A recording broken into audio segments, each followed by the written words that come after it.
The following is a Sunny 99.5 WSTX station editorial. This is Holland Redfield.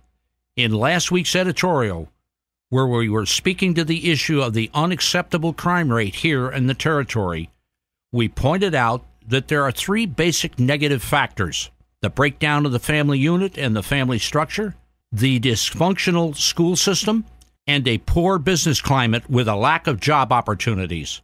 And here we are today with one of the highest per capita violent crime and murder rates in our nation.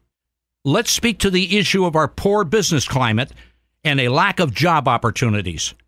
Clearly, here on St. Croix, we have demonstrated in the past that developing a consensus for any new project to go forward is next to impossible. With this dismal track record, St. Croix could be designated as the just say no capital of the world. One only has to look at our record of hotel construction since Hurricane Hugo hit in 1989. Back then, we had a total room capacity of 2,200 rooms. Now, 18 years later, we have a dismal 1,100 rooms.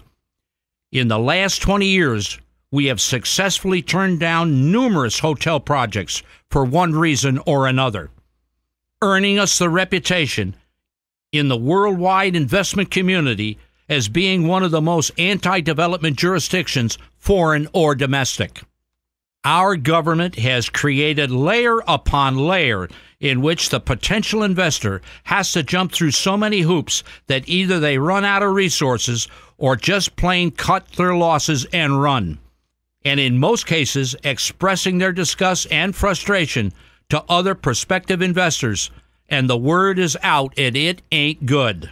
It seems for anyone to begin a project and finally secure the permits, the paperwork has to equal the weight of the proposed structure. And I don't even want to go into the regressive tax system we have had here in the territory for years. Here are our typical cast of characters: the pro-development on one side and the anti-development on the other side, with both sides being constantly at odds with each other, totally unwilling to compromise. Let's look to the issue of ecological concerns and the organizations who advocate for them. One only has to ask an individual who has been jobless for months or even years if they aren't the real endangered species, or is it the turtle, fish, or lizard? Where is the balance between these two competing factions? As the old adage goes, when two elephants fight, it's the grass that gets trampled. This clearly means that the economy is on the skids, a dwindling tax base, Virgin Islanders being left jobless, and an ever-increasing crime rate, as well as a greater disparity between the haves and the have-nots. It is our recommendation that the administration bring together these special interest groups to discuss common goals, to build the trust, and to move forward on these projects as they present themselves.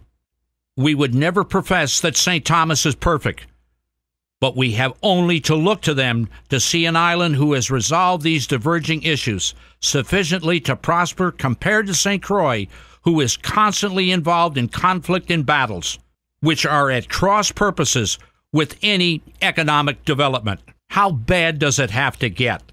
Let's put our differences aside.